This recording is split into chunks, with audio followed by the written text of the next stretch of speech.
In America, we don't worship government, we worship God.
Good evening and welcome back to another episode of Please Call Me Crazy, brought to you by Free People Radio and powered by our favorite sponsor, TireGet.com. That's TireGet.com.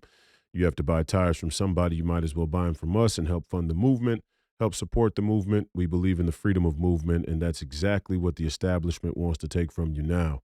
I am your host, Royce White, here in the belly of the beast, Minneapolis, Minnesota, for episode 141, I believe. Episode 100. Oh, I'm sorry. Episode 143. episode 143.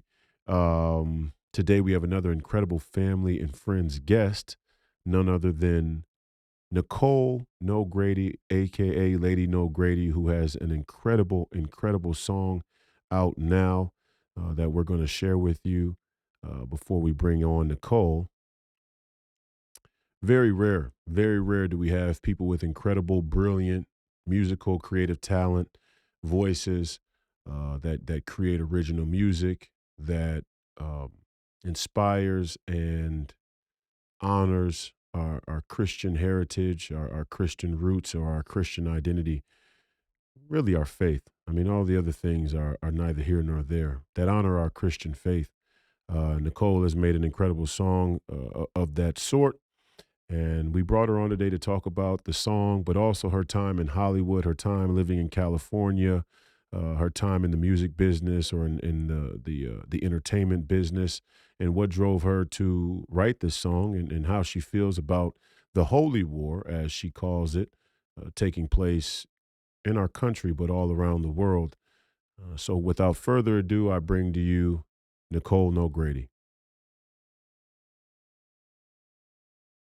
Welcome, the great Nicole NoGrady, also known as Lady NoGrady on social media. If you're looking for, welcome to Please Call Me Crazy. We're happy to have you. We're excited to have you.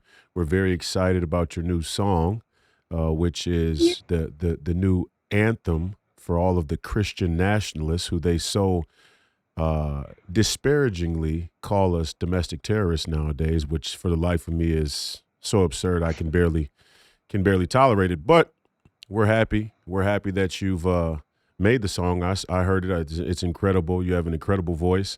I look forward to Thank hearing you. more music from you. But I want to get to a little bit of the backstory of your backstory. I know you have an incredible backstory, and I want to talk a little bit about it today and let the audience become a little more familiar with you. Obviously, you're in the cockpit, right? The mothership of the nationalist populist movement, right there in the war room. For all of you out there who don't know, well, I'll let you talk about your relationship with Steve and the War Room and the entire movement. So to start, yeah, just get us going on where you grew up, where you came from, a little bit of the Nicole backstory. Feel free to stop whenever you want. I'll interject when I see fit, but I want to know a little bit about who you are, and I want the audience to know a little bit about your backstory. Well, I'm a born and raised California girl. I still live in California, and I'm involved in the fight heavily in California because it's a beautiful state. And don't listen to what they say about California. There's so many patriots there, and we're definitely not blue. We're definitely purple. I don't know which shade of purple we are, but we're definitely purple. But born and raised in Southern California, in Orange County.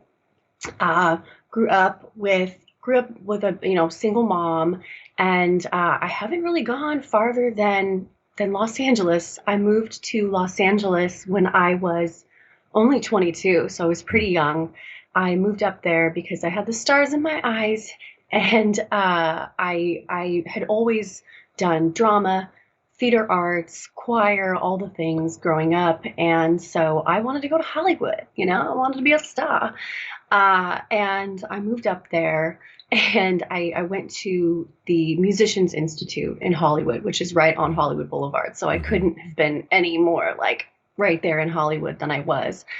I spent 15 years living in Hollywood, it's only about 60 miles away from Orange County. So I wasn't too far from home. So I spent a lot of time still in Orange County. But the two places are, I mean, like night and day. Mm. Couldn't be any more different, politically. Right.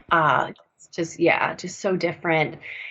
And 10 of those years in Hollywood, I worked in film, TV, and music. And when I got there, I landed a stand-in job for an actress and comedian named Sarah Silverman. I know Sarah And very well. oh, you do? Yeah. Continue. Wow. Go. So I was a stand-in for Sarah for a couple years and then did a lot of that kind of work. It was really good practice being A in stand-in, what does a stand-in do exactly? I'm unfamiliar with the movie business, with the TV business. so you have your actors and they have to focus on being the characters and the lines and but the time that it takes to set up a scene can go anywhere, can range anywhere from 15 minutes to sometimes, a few hours, 2, 3 hours to set up just one scene, one shot, make sure all of the camera angles are lined up Mm, perfect, make sure the track sometimes, if they're putting the camera on a track, is lined up. These big bright lights, the microphones, there's so much setup that they need people who resemble the actors to basically stand in and stand on the marks for those actors and to like got it. run through the scenes with the camera, with the director, sometimes even read the lines so that they have everything completely, the whole world, they call it, set up before then they bring in the actors and then they actually shoot the scene. Got it. So it's Got it. it's really I really don't think that that stand-ins get enough credit because sometimes yeah you are just kind of standing there but it's long days, long Yeah. hours. Yeah. The pay is pretty decent. So I got kind of locked into that type of work for years. I was good at it. Already had experience with some acting and theater arts, so it was great experience learning how to work with cameras and directors of photography. And actually, I really did like it. And so while I was doing that at night, I was working on music. So I didn't get much sleep, but yeah, that was really my passion was more on the music side than on like the acting side because I kind of realized that as an actor, and I really do respect actors, but in my mind, it was like, I don't want to be like a puppet. I felt more like if you're an actor, you're just kind of a puppet. But when you're a musician and especially a writer, you're putting yourself out there in the world. And so I was recording my album at night and standing in during the day. So it was a lot. Yeah. Uh, but I ended up falling into, I say falling in because it was completely like, I don't want to say by accident because there are no accidents, but I just happened to be hanging out in a recording studio with a friend who was a producer, and these very interesting looking guys walked in, just crazy hair, crazy tattoos. I mean, like head to toe tattoos before that was very popular like it is now. And I ended up hanging out and just we were throwing around ideas in the studio, and I ended up on a track of theirs. And then they liked it, and I ended up doing like a whole big feature with them, and we shot a music video that now has like 25 million plays on it, which was a lot for like 10 years ago. Right. But I didn't do my research on them, and after I was already on their album and I got to know them more, I realized that a lot of their imagery was very kind of kind of dark. Their vibe was dark. It's when I started really waking up to like kind of like the flow of energy in in in the creative world. And I really started seeing, wow, this stuff is satanic. It's a Like lot of I can't. Satanism. Yeah, it's a lot of Satanism in the creative arts. Yeah, exactly. And Yeah. so I really woke up to that. And I mean, they did a photo shoot one time where I mean they were just covered in like fake blood. And that's when I started going, oh crap. Like what did I get myself into? There's Yeah. really at that point nothing I could do about it. Um, and they started I started gaining a lot of popularity with their audience, and they really took a liking to me because I was kind of more like the mainstream person in their little I wasn't in their group. I was just doing like a feature with them, Hmm. but I think maybe they didn't like the amount of attention that I was getting. So they started really slighting me. Like they didn't credit me on things like, MTV2, they didn't put my credit up there. On, the music video, at first they didn't put the credit there. I really saw just like how people can be so evil and lack integrity. And I got so burnt out. And I also had a lot of personal things going on in my life at the time that I just almost overnight, like, just dropped it all and turned my back on it. And I went like super left field and I said, I'm going to take a break from this for a while and I'm going to pursue one of my other interests, which has always been massage therapy and like alternative healing modalities. There's like, a lot of people might not believe it, but there's, like Reiki and things like that. And I've personally experienced a lot of healing from those modalities. So I went to massage therapy school. Nice. And I really loved it. I really loved it. It really healed so much of me and my soul and obviously my body because I got to get massaged all the time. And I always had music in the back of my mind and always said, well, okay, if I want it, it's there. And also massage was a tool that I said, okay, I can build a business. I can have the freedom to create my own schedule, which means that I don't have to do all this stand-in work and whatnot. I can be my own boss and, pay for my next album without being on a label because I didn't want to play that game either. And that was my plan. But what ended up happening was I was almost like not too good at massage, but I had a lot of clients and I got so busy that it just totally took over. And I did that for about 5 years. But what was interesting is during that time, when you well, I don't know if in your case, but when you go to the hair salon and you get your hair done, your hairstylist almost becomes like a therapist in a way, right? Barber the same way. I don't go anymore. I've lost all of my reasons to go, but I didn't want to say anything, but yeah, so kind of like being a hairstylist as a massage therapist, people feel that need to connect with you really personally because it is a very personal thing, getting a massage.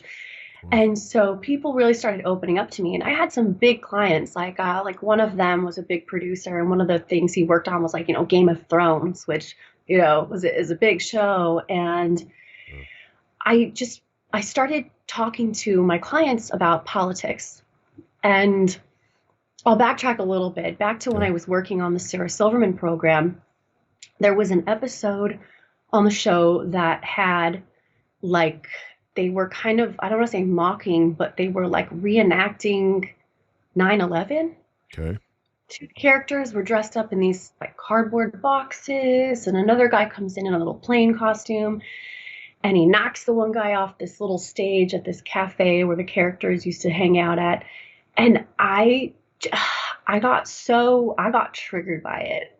Okay. I just thought it was wrong. And this was back in 2008. So it was still fairly, still fairly recent. Right. And I kind of like marched off the set and I was talking to one of the lighting guys and I was so pissed. And I was like, is it just me or is this like wrong? And we started talking about 9/11. We started talking about like conspiracy, and he gave me a list of some documentaries to watch.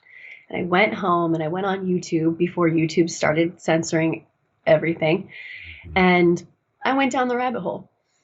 So I was in my early 20s, just got to Hollywood, just got this big gig, and I went down the rabbit hole. And so it was interesting because on set, basically I called it the Devil's Den. I was basically like in the Devil's Den working and then going home at night and researching conspiracy theories. And I discovered Alex Jones. And so I was like a conspiracy theorist / stand-in actor, whatever. And so I felt internally like I was always kind of leading this like double life. But I will say that my awareness of all things conspiracy were really what protected me and kept me always like an arm's length away from being too involved in the industry. Consumed by the Satanism of Hollywood. Yeah, I kind of Wow. was always like, I went to the parties, Katy Perry, Paris Hilton, they were like all there, and and I went to the after party, but I kind of always knew like I'm gonna leave now. I just had that. I've always had faith, and so I've always been very like spiritually connected, and I would pay attention and like listen, and I always got those intuitive feelings like, okay, it's time to leave, but I digress. So back to hope I'm not jumping around too No, much, no, go ahead. but I back follow. to back to massage. Um, I started talking to my clients a lot about different conspiracy theories, and then that led us into talking about politics. And one of my friends who became a client, he had just gone to a Trump rally that was in Trump had come to California very, very early in his campaign back in 2015, and I asked my friend, is he just doing this for publicity, or is he like actually really serious? And he said, no, he's really serious. I love what he had to say. He had great policies. He's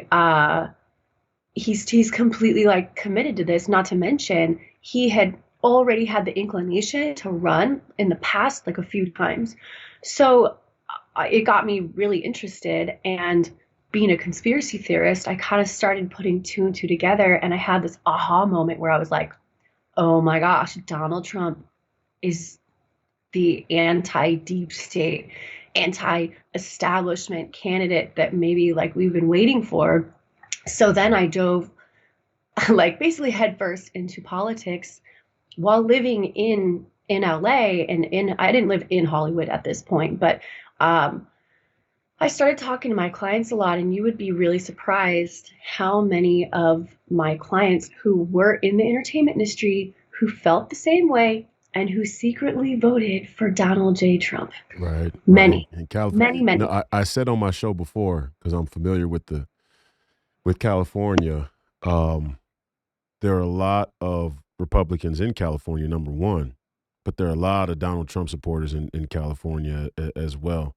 Um, but continue. Well, I want to know. I want to know a little bit about what's the strange off the top of your head. Well, one, let me bring you back here. No, I don't want to do that yet. I want to continue. I'm interested in where this is headed. I'm just gonna Continue. tell you where how I ended up here. Yes, please. um, So I because I was now working independently for myself, I didn't have to worry about being canceled. I didn't have to worry about not getting an audition or a job or anything. Yeah. It was freaking awesome. So I could say whatever the heck I wanted about my political views, about supporting Donald Trump, about being, now a Republican and living in Hollywood. And I thought it was great. And so I just went full force, and I started connecting with other people who you would probably know now that are big influencers, like for example, like Anomaly, if you know who he is. He also lived in LA. We connected, and Elijah Schaefer, he was in LA, and Fleckus, he was in LA. And so we all started kind of coming together, and we joined a group. It was called Agents 355, and it was a spawn of Friends of Abe, which was like an underground conservative group. I think it was started by Gary Sinise. But I became involved with this group, and we had monthly meetings in Beverly Hills. And that's where I really started getting like serious about wanting to learn about politics and how all of this works. And from there, I started going to events and little MAGA meetups and whatnot, and really started building my little community. And at the same time was doing my massage, and I had just opened up my actual own little salon space, and then COVID happened. Mm, And overnight I had to shut my business down. I mean, think about it. I'm literally touching people. So my business was ruined, like completely ruined overnight, because a lot of people were too scared to get massages for a long time.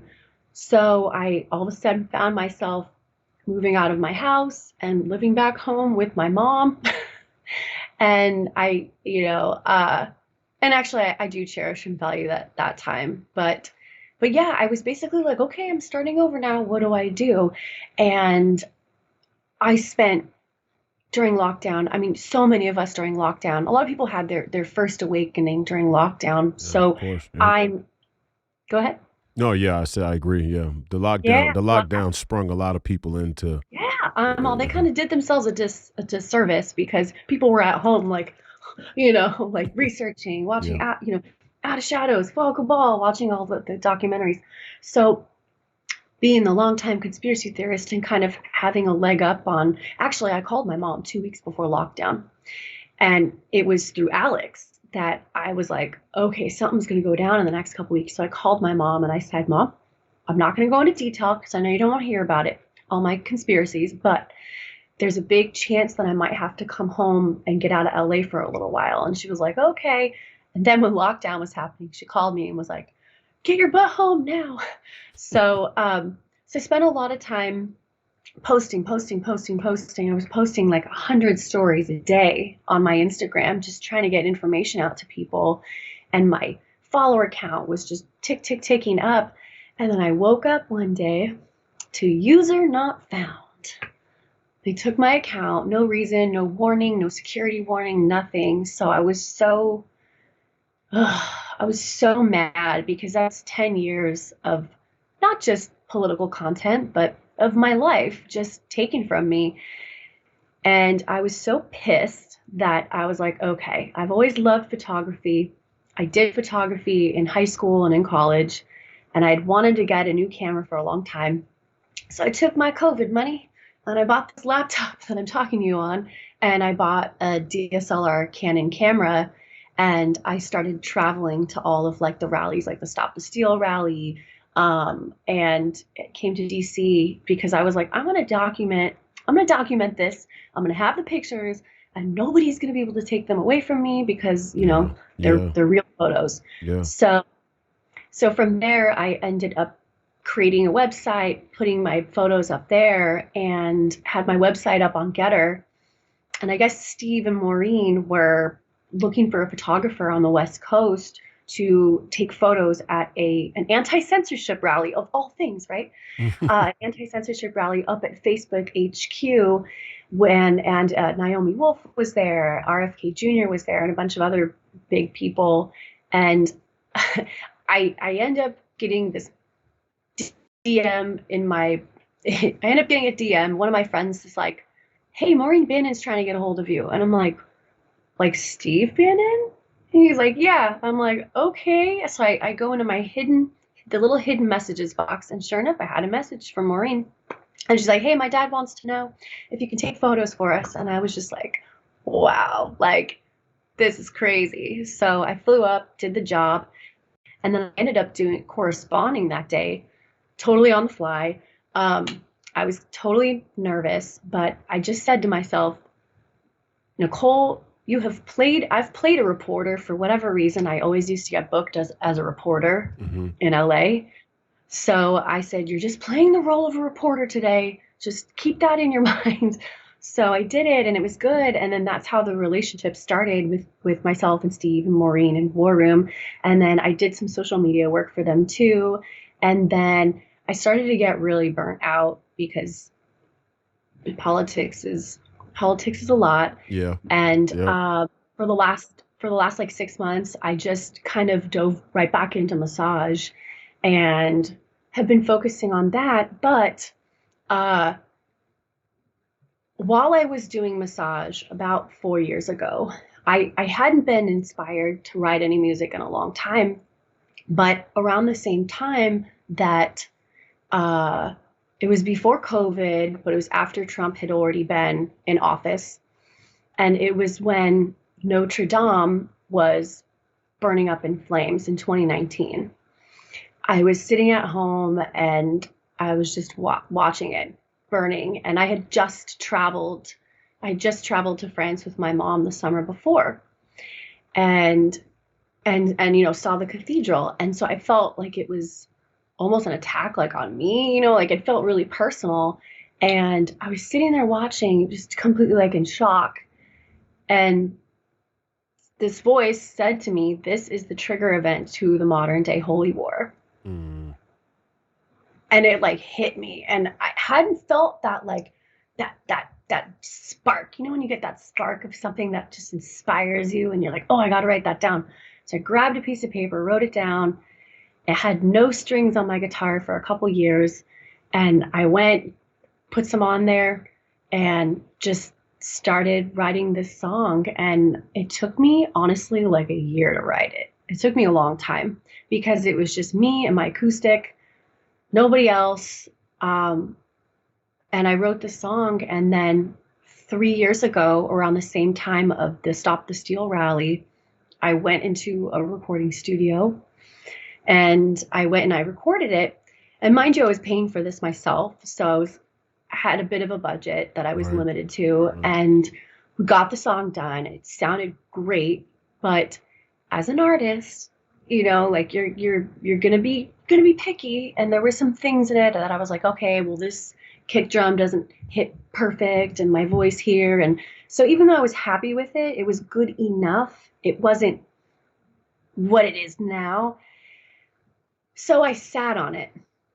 I sat on it and I sat on it. And I also said to myself, people kept asking, when are you going to release the song? And I just kept saying, it's not time yet. It's not time. It's not time. Things haven't got bad enough. We have to reach a point where people will really be able to receive the song, and where people are at like the breaking point where they're looking for something, some kind of hope, something to fire them up, inspire them, and to really see the depth of the depravity that's happening globally. And I was waiting. And last year, when I was traveling for a photography job with Steve, I said, Steve, do you want to hear my song? And he's like, sure. So I played it for him. And at the time, he's like, oh, wow, that's really good. And he liked it. But it wasn't until just a couple months ago, he hit me up and he's like, whatever happened to that song?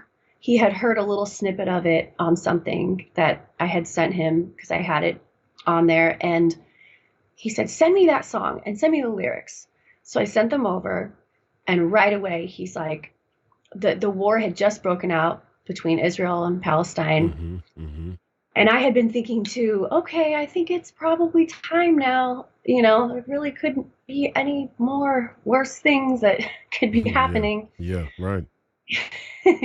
So he immediately jumped on it. He said, what do we need to do to get this song done and over the line? And so he connected with me with an amazing Christian producer up in Northern California, who Jeremy Edwardson, and he flew me up there and we reworked some things on the song. I re-sang some parts on it and we just really polished it up to the song that it is now. And then for the video, I had started compiling clips of, I had always had this vision of taking the worst things that have been happening and just, you know, making a montage of just like everything, so that people have no choice when they watch it but to acknowledge that we are in fact in a holy war. And it's, you know, it's modern times. We have all this technology, we have all these distractions, but just because we have all this technology doesn't mean that anything has really changed. We're still in this battle between good and evil.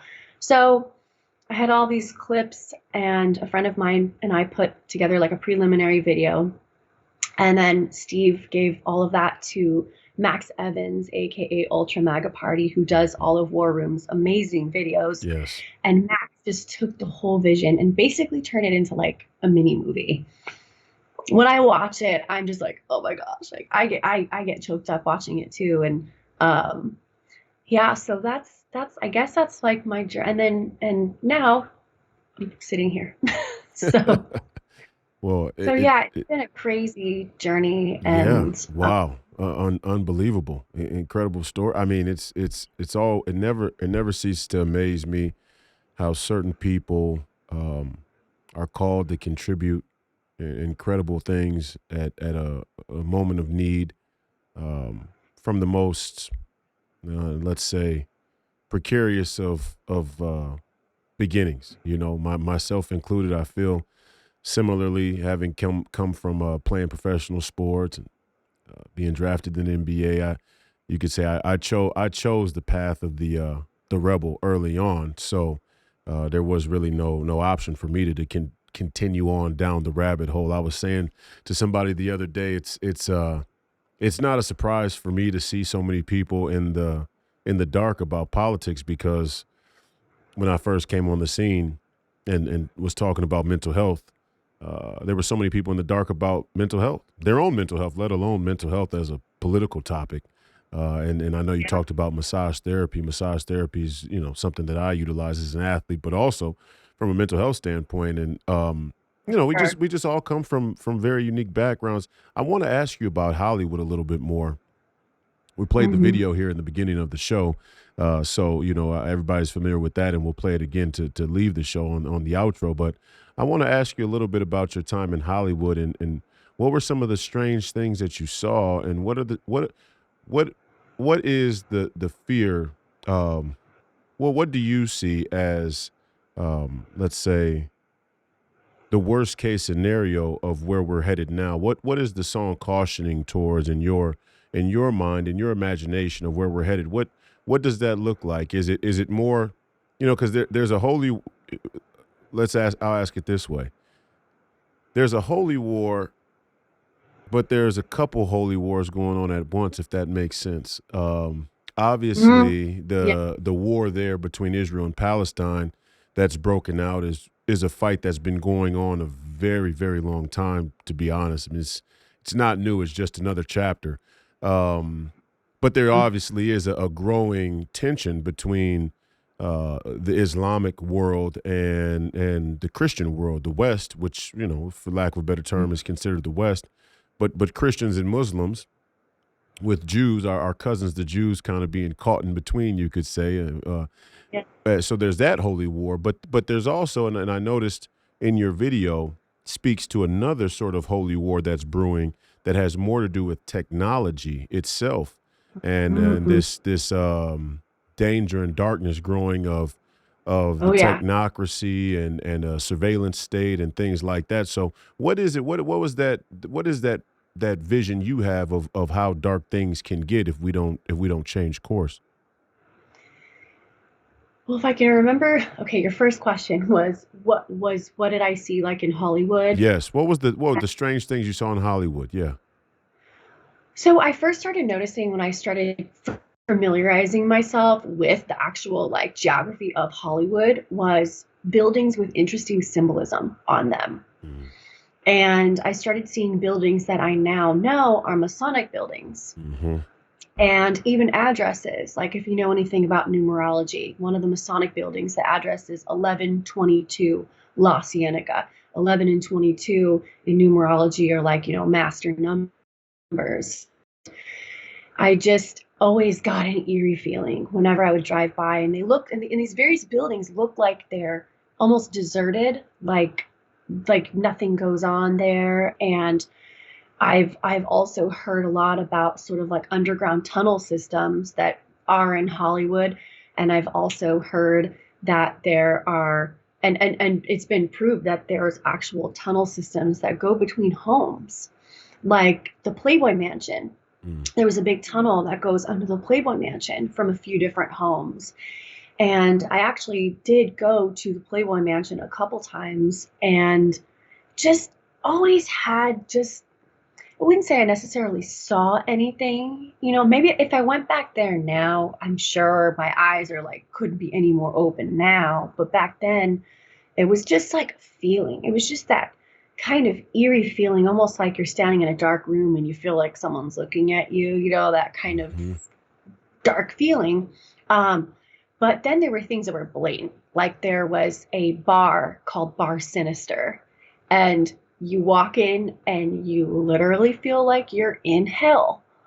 Everyone has the look that and I mean people can dress how they want. I don't want to be judgmental, but I mean if you're going to decorate yourself in a certain way and a certain energy and vibe, I mean, that's what you're putting out into the world. And so it was interesting to be an observer in these places. I never felt like I was really a participant. I was just kind of there like a fly on the wall. And it was like brimstone and fire, bar sinister, like it looked like I was in hell. What I Yeah. would imagine it Yeah. to look like. So that was interesting. And then what else? I mean, a lot of things are just, there's a lot of rumors about Hollywood, but then I have friends who, like a friend of mine, he's no longer with us, but he was a good friend and he was a DJ at a place called the Chateau Marmont. And a certain person named Adam Schiff used to come in there all the time when he was DJing. And Adam Schiff always tended to bring in very, very young people with him to the Chateau Marmont. And there was always a lot of rumors that the Chateau Marmont and the Standard, that there was supposedly one of those kind of tunnel systems between those two places. And it's interesting because either someone from the Standard, I think, had passed. I think it was one of the owners of one of the establishments had passed away in a helicopter accident.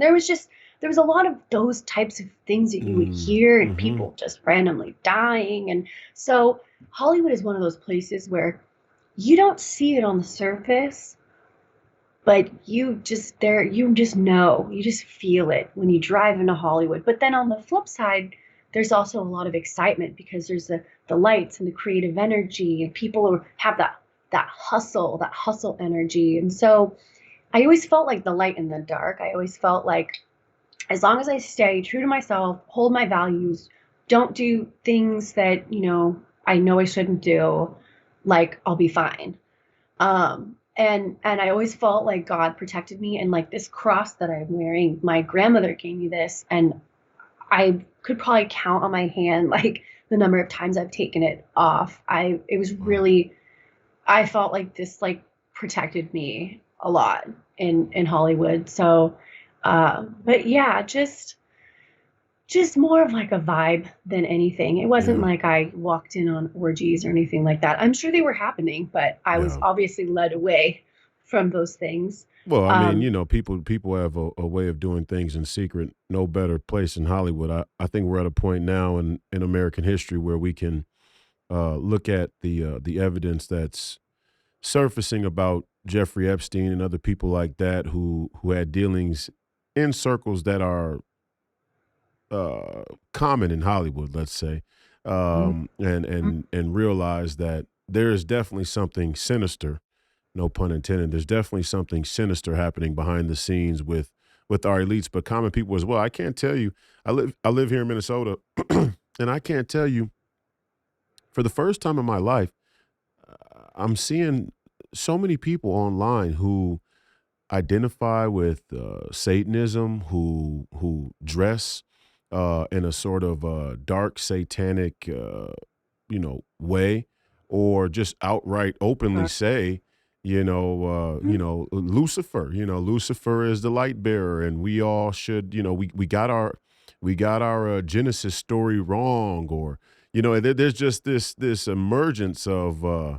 Yeah. Of Yep. Satanism in our society, especially in our age demographic, and in the 18 to 20, the 18 to 30 year olds, let's say 18 to 35 year olds, is just this this allegiance, or this concession to Christianity is bad, and it's weird to see how it happened. I mean, when I was growing up, we had kids that dressed in goth, right? I mean, there was the goth era, Mhm. and then I remember punk rock, and I remember, the grunge movement, and a lot of it was heavily affiliated with the music business, and the artistic expression and imagery that came out of the music industry throughout different eras. And it's no wonder, when you look at it, you could tell me your opinion on this. Some of the music that I am increasingly struggling to enjoy, some of the music that I grew up enjoying, when I take a second pass and third pass listen, now that Mhm. I understand what's going on. Like, for example, like even like Green Day. Green Day was a cultural phenomenon. when we were growing up. They kind of were they were kind of the pinnacle of the punk rock movement at a time. I mean, That's at the least first that I've ever owned. at least commercially, right? I mean, there's a lot of punk rock bands, but commercially, Green Day is still huge. I mean, they're probably doing $100 million at least a year on tour, if not more. But even they had a dark vibe to them. But then when you get to bands like, let's say, the grunge bands out of Seattle, like Audio Slave, or at first it was Soundgarden, and even Mhm. Nirvana. I mean, people love Nirvana. Kurt Cobain is like a mythical I have figure. some stuff about him. I mean, he's like a mythical figure. He's regarded as and don't get me wrong. Did they make great music? Of course. I mean, it's universally loved, but there's something to be said about how dark it is. And there's also something that's to be said about the prevalence of drug abuse and mental health, mental illness, and in worst case, the most tragic cases, suicide from this industry and specifically that genre of music. And I don't want to make it a Mm. race thing, but there's not a prevalence of hip hop and rap artists committing suicide. Now they may be involved in some nefarious stuff as well, and they may be on drugs, or they may get in a rap beef, and two rappers may shoot each other out there in the street. But they're not committing suicide with dark. And now you're starting to see the Satanism creep into hip hop for the first time. Yeah. I mean, before it was, I mean, but back when it was, Right? yeah, back when it was Ice Cube and NWA said, F the police, and there was merit to it, but then again, it was more of you could say there was some psyop to it. We all know the people behind the music industry took rap music and they wanted to use it in a certain way.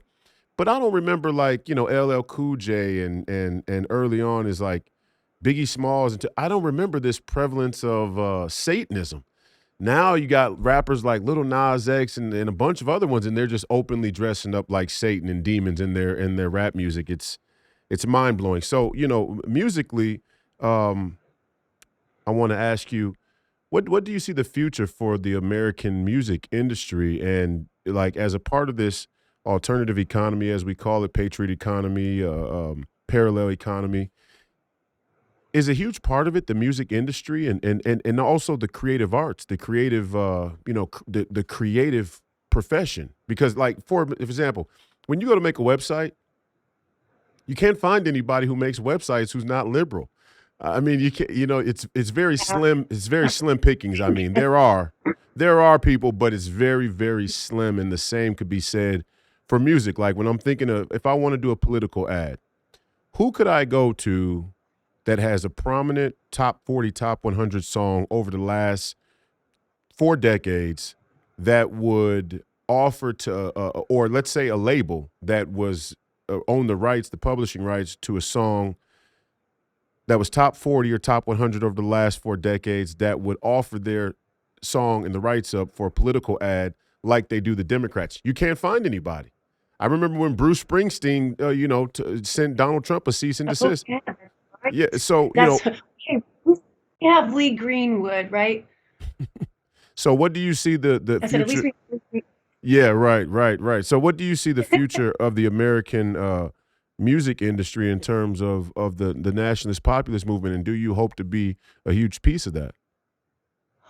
well, obviously, I hope to be a huge piece of that, but I always say only three things can be hidden for so long: the sun, the moon, and the truth. Mm, And the number of people I do see waking up online is amazing. I've literally dreamed about people waking up for years. I watched all the Alex Jones videos 10, 15 years ago where he's screaming about forced vaccines. And I mean, I'm not joking. I would go to bed crying at night because I'm like, nobody knows about this stuff and it's going to be too late. And I don't know. My friends thought I was out of my mind, but not anymore. But I feel like people definitely are seeing what's going on in the music industry. Like, that yeah, cannot be denied. And yeah, people are voting with their dollar. And even though the mainstream music industry seems on the surface like maybe it's still doing really well, maybe it's still great. And of course, there are still people that are buying into it. And, I do question just, I do question, okay, so Justin Bieber has millions and millions of followers on his Instagram. Well, how do we know that, just like how they've been deleting my Instagram followers, are those actually all real followers? Right. Like, are they inflating their numbers just the same way as they're deflating our numbers? Like, what's the real reality of what the people want and what the people are thinking? I'm not sure, but from what I'm seeing, people are waking up, and I do feel like people are turning off their TVs, they're changing their stations, and as long as we continue to just focus on the goal, which is rebuild that parallel economy, rebuild, build a new Hollywood. And I mean, Steve, obviously, he knows that. He's a brilliant man, and pointing like he's sitting there or something. He's not there, but as long as we just keep building, keep your eye on the goal, I think the people will come, the people will follow, and people that so I keep saying that what we're in a battle for is the human ego. Yeah. Humanity has been like the entertainment industry feeds on the human ego, right? Look a certain way, be popular, be famous, have paparazzi following you around, that's like the ultimate American dream or whatever for a lot of people. But it's truly a battle of the human ego. And when I got involved in the Patriot movement, what I absolutely attached myself to and loved more than anything was that I was like, oh my gosh, like these are just cool. They're genuine people. Now we're all, none of us are perfect. We'll all have our moments, but I noticed the ego that I felt and the energy I felt walking into any show in Hollywood or bar or party was this just insane amount of insecurity, a vibration of insecurity and ego. And like, I always felt like an observer again. And I participated, but not really.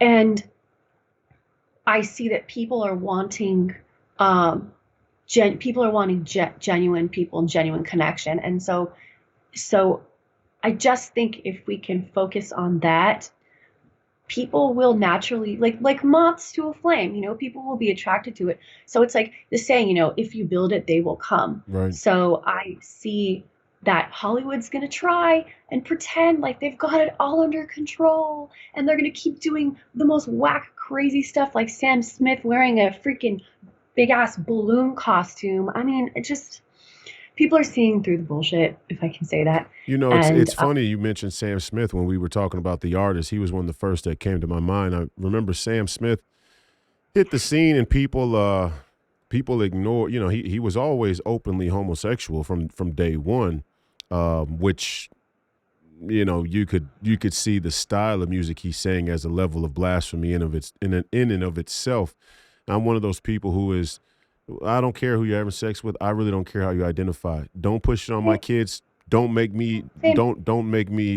force me to get lost in your identity. It's like you said, ego and this it's a narcissism, right? I mean, that's what the real root of it is. Yes. But Sam, Yeah. Sam sang a style of music that could only really be described as gospel, right? I mean, his first song, "Stay with Me." It makes me so sad. Yeah, And that's what yeah, happens is you see these people break out in Hollywood, and you see their true artistry, you see their true genuine image, and you're like, oh my gosh, this person's amazing. He dressed sharp, he had his hair cut nice, he was in better shape, he looked happy, and his music was great. And then Hollywood gets a hold of them, and I think it's demonic possession. Like, I think it's a spirit that gets attached to you. And I really do believe that you, in a way, when you sign those contracts, and I've heard different weird things about signing contracts and stuff, that you literally are signing away to like the devil. We've heard it in what Bruce Springsteen, didn't he say it in an interview once? And then Katy Perry has the famous interview, I don't know if you saw, but where she said, I wanted to be a Christian singer like Amy Grant, but it didn't work out. So instead I sold my soul to the devil. And when Mm. she said that, she looks down at the floor. And I remember seeing that. I knew Katie. I wasn't friends with her, but we had the same group of friends in LA when I moved there, and her best friend and I have the same birthday. So we hung out on our birthday, danced on tabletops, took too many shots, which are lyrics in one of her songs, and I Okay. saw her rise, and I saw what I call her fall. Mm. And her fall was her basically coming out and admitting, like, I sold out. I sold my soul. I wanted to be. She has Jesus tattooed on her wrist, and I have truth. And to me, Jesus is the truth. And going out into the world and speaking your truth, and not being a liar and a deceiver, is important. But she it makes me sad. It makes me sad because What was Katie's turn? I remember Katie popped on the scene, and we're having fun with this. I'm first of all, in full transparency, I love the song, but one of the reasons I really wanted to talk to you and told Steve is, um, I am one of the biggest proponents that in order for us to make real headway in this movement in the minds and hearts of the American people, we have to place an emphasis on music and entertainment. Uh, culture. yeah, Yeah, culture, yeah, and the music is it's so heavy on the culture. It's almost you almost can't escape it. I mean, not only just from a leisure standpoint, but it's everything that we can stagnation. consume. Yeah, everything we consume now is gripped with the music industry in many ways, and so we have to find a way to understand what happened with the music business, and then also understand how to recreate and separate a new sort of American music industry from it. But I remember Katy Perry, for example, when she popped on the scene, she was just this, in my circles, like in my music circles here in Minnesota, for example, we place a real emphasis on people who play live music, who write their music, who play instruments, right? This is the Hmm. land of Prince and the Minnesota sound. And she does. All She's the talented. all these people, yeah, write and play their own music. And so there's music, and then there's underground music. So you got that kind of schism between people who look at what Katie was commercially as like, oh, that's pop, right? And she was kind of this teeny bop pop sort of sensation. And all of a sudden it was, and ironically, it was right around the time that she came out with the song E.T., which was an incredible song, and Kanye West featured on it. And it was about more about extraterrestrial than it was Satanism, but I mean, you could argue You ipso could see the facto. symbolism in that You could video see for the sure. That's symbolism the in that video video. that kind of made me go, "What?" Like, Mhm. yeah, oh yeah. Yeah.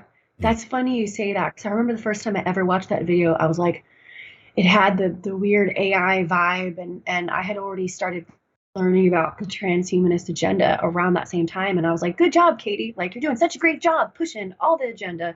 And you start to realize that, so they pull these artists in who are truly talented, who basically would be like where I'm at right now, right? They will come to me, Nicole, you're great, come over here, we offer you the world. And I'm so blessed and grateful that things did not happen for me back then, because I would have gotten sucked into that. Yeah. And everything happens for a reason. And I'm just like, okay, so I'm a little older, which I say, here I am, a little older, but a little wiser and a whole lot bolder. And I've got something to say, is that I may be a little older now, but it's so worth not selling your soul and not having yourself be completely bought, sold out, transformed, converted, and then just becoming a puppet. Because I look at Mhm. Katie and I'm just like, she's trapped.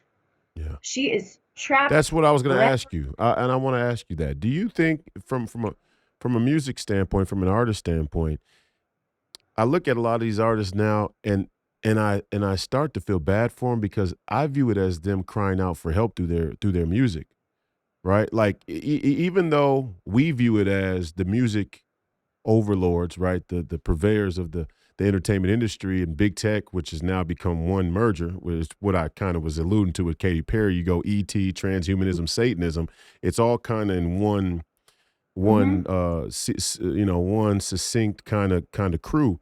But as far as the artists go, do you think that we view it, a lot of people view it as, oh, they are perverting our children, or they're a bad influence, or they're a satanic or demonic influence? I kind of view, especially from knowing artists personally, I kind of view them as crying out for help.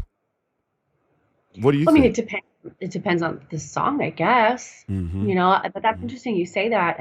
And since you say that, I next time I hear something, I'll be more conscious and try to listen to it through that lens, because that is an interesting way to view it. Now, I do know that, like, Katie is a talented writer, and she co-wrote all of her songs, Hmm. and she started writing just with her guitar, just like I wrote this song. But then you become beholden to a team of writers, and you're a product at that point, and you come in with your ideas, but then they come in, they bring the team in, and they write. And I don't know what it's like being with a big label, because I've never been with a big label, thank goodness. Yeah. But I don't know what kind of note, like, they get notes, right? They're going to be getting notes from the higher ups and then the people above them and so on and so forth, of go in this direction. And, Steve's guiding me kind of like that now, but I trust his opinions way more. Mhm. Who knows what they're being directed specifically? Talk about this, don't talk about that. And it's these higher ups who are faceless, nameless, that the public will probably never know about, that are tied into the deep occult, that are tied into the witchcraft, that know that Satan was cast down from heaven, right? He was the angel, in, the director of music in heaven, cast down into hell. And so when I learned that, when I remembered that, probably about 15 years ago when I was making music, I remembered that, and I was like, when I was starting to see the Satanism, and I was starting to, like, figure it out, I was like, oh my gosh, it makes sense, because Satan, was in charge of music in heaven, so of course he would rule the music industry. Mm. It just makes sense, and I don't want to use the Illuminati word, but I mean, it's a thing. And they It's have a isn't very it isn't it specific. crazy? Isn't it crazy we can't even use the word? I mean, it blows my mind. I posted a picture the other day, and I was on my Wikipedia, and never ceases to amaze me what Wikipedia writes. But I scrolled down to my political career, and there, it says, led protests after the George Floyd situation, called for the freedom of the Uyghurs, and basically says it's tied up with conspiracy theorists like Alex Jones and Steve Bannon, and claims that the 2020 election is a hoax. And you know, Just this own is it. this is Just just own it. this is what they said. But my point being, and then they go on to say the makes the claim that the Federal Reserve is this corrupt institution, that globalist power, globalism is a dog whistle for anti-Semitism. The whole thing is a way to try and divert attention away from the reality of the situation in America and around the world. But my point is, isn't it strange that we can't even say the word Illuminati? I mean, and I know people don't want to go there, but it's for me, it's just like, number one, there's a well documented existence of the secret society called the Illuminati. Number one, Yeah. a very well. I mean, as far as secret societies go, there's a very well documented history of the Illuminati. It's not even. Yeah. I mean, it's not Right. shoddy. It's not like piecemealed. It's like very, very succinct history of the Illuminati. Mm. The Freemasons, the Catholic Church just this year still deemed Freemasonry as a sin against the church, as blasphemy, which was good to see, because the way the Catholic Church has been headed, it wouldn't surprise me one bit if they woke up one morning and went, hey, you could be a Freemason and a Catholic. They're still holding that line, at least, so that's a good thing. But I mean, even secret societies in general, right? Um, Skull and I mean, Bones. from Go I ahead. was just gonna say, from what I've researched, is that in terms of, like, Freemasonry, yeah, at the end of the day, I have no idea. I don't know. But from things I've researched, is that and from what I've also been told by people deep in the industry, is that there's, the Freemasonry, and there's factions of it that are, they say that the knowledge that the Freemasons know and carry and pass on is just, it's knowledge. A lot of it's science. It's just knowledge, but it's the knowledge that can be either used for good or for evil, and that there's factions within that are either like using are either Yes, good yes, but or wait, wait, bad. wait, wait, wait, wait. This whole thing, wait, I gotta nip this whole thing in the bud right here. Okay, good.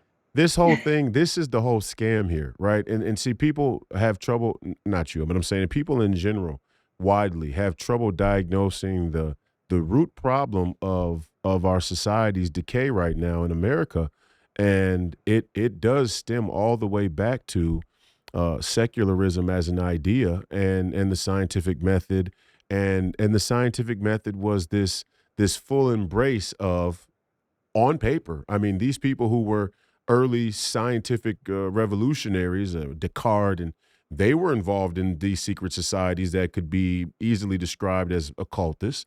Mhm. And they were in open rejection of the church. And I'm not saying the church wasn't corrupt. In fact, you could make an argument that the church was involved with some of this heresy. That's what many people make the claim regarding the Catholic Church, and there's some merit to that. But my point is that this whole they just have knowledge. It's just a little knowledge. No, no, no. The whole point is knowledge. Knowledge without wisdom and without sacred honor and without fear of God was the original sin. And so I actually saw a Satanist make this claim on a video I recently posted on Twitter where she goes, "No, no, you have Genesis wrong. Lucifer wanted to give Adam and Eve the knowledge, and God wanted to covet it for himself. And so that's totally legitimate that Lucifer wanted to give mankind knowledge. And the knowledge, the infatuation or obsession with knowledge has from the very beginning of Genesis, from human existence, from original fall, was an attempt for Satan to consume man with his own ego, with his own thinking of I can acquire knowledge so great that I can supplant God. That's what they're trying to do. So when the Masons at even the Ah, lowest entry level go, oh mhm. well, we're just passing along a little knowledge. No, what they're really Uh, trying to do is say that the knowledge is a gateway to where we are going to overcome God. We're going to overcome our meekly existence of just being a creature, a creation of the Most High. So yeah, at the lowest level, they can mask it like it's just lost common sense and science. The whole scientific method. I mean, the whole science thing is based on trying to supplant God. They can say, "Oh well, what if the sun rips open and there's a hole and solar flares start to kill people, or what about black holes, or what about asteroids?" They can say it's about that all they want to, and yeah, there are asteroids. I mean, yeah, and there are black holes, and shit could go mhm. haywire out there. I'm not saying it couldn't. I just don't believe that's what these people's real motive is. And when you go Yeah, read I Cosmopolitan, agree. and It's you power. yes, and even Power. more so, it's like the corruption of souls. You talk about a holy war. It's like they're just using that as a mask. When you go to Cosmopolitan, and they have an article, a feature about satanic abortion rituals, and you guys mean to tell me that yeah, right, just out in the open. It's on Cosmopolitan's Instagram over the last couple of weeks. Here's what a satanic abortion ritual is. Here's what happens, and you guys aren't doing this for the climate. Give me a break. And I'm not. I'm getting insulted that you're using humanity and the safety and preservation of humanity to smuggle this agenda in. And how stupid are the people who believe it? Like, oh, we're just trying to cure cancer. What? There's no cure for cancer that needs to emphasize Satan. I mean, come on. If you want to cure cancer, just cure it. What's with all the satanic regalia? I don't even the Masons and all the symbolism. If you're just passing And knowledge, it's truth in plain sight. It's completely right, truth hidden in right. plain sight. And that's what I started. I mean, it really was the trippiest thing ever to be like watching Alex Jones all the time and then getting up and then going to a set and then standing on my tape mark and then looking around and just noticing things on the walls, like posters on the walls and things that were blatantly like I was like, whoa. But the thing is like, do I really think that all these people that were on these sets, do I think they were all Satanists? Like at that time, definitely not. Maybe now, I'm not sure. But it's a energy. It's a Right. creative energy, and it's a vibe that you're either tuned into and you're on that frequency, or you're tuned in on God's frequency. And these people, they were creating from that space, and I definitely noticed it in Hollywood. I couldn't unsee it. And I had this moment on Sarah Silverman program one day where I was the last person on the soundstage, and we were closing like those big elephant doors. And I turned around and I looked, and everything was dark. And I said to myself, there's no life here. The food in the refrigerators are fake. The telephone cords aren't plugged into any wall. The pictures in the picture frames are all fake.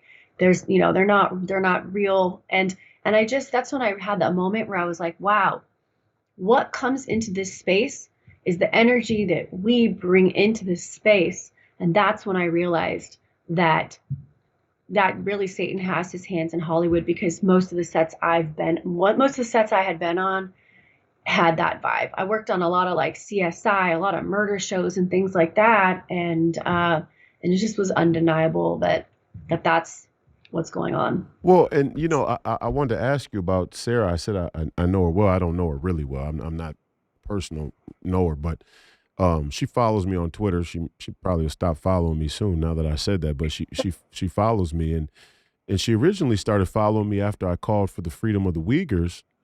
I actually I think I sent out like a mass direct message with a tweet of mine that went viral calling for the freedom of the Uyghurs. And she ended up in the list somehow. I don't know how that happens, where it's just like random people who you don't, because I don't follow anybody on Twitter. I never really have. But random people just pop up in your suggestions to forward things to. Maybe that's how the algorithm works. But anyway, so, she loved or, liked the message. And then she was following me. And it's just a weird thing. Like Sarah, she strikes me as somebody who is very unconventional in the sense that what made her popular, what made her successful as a stand-up comedian was her willingness to cut against the grain of what's considered kosher or politically correct, right?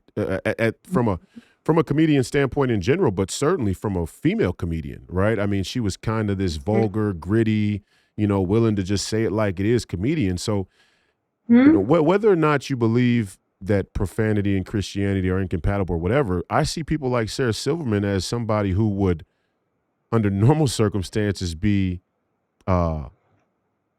supportive of Donald Trump's sort of brash, no nonsense kind of way of going about it. She seems like somebody who, mark my words, one day she's going to come around and be like, she's going to be a person who I have hope.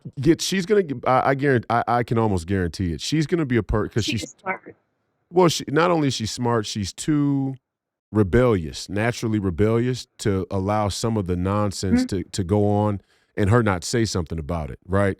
So she's going to be one of the people who becomes victim to the wokeism where they try and cancel her for something she says or doesn't say, or it's going to be one of these trans issues that becomes, too personal for her, and she'll jump off the bandwagon. But just hope.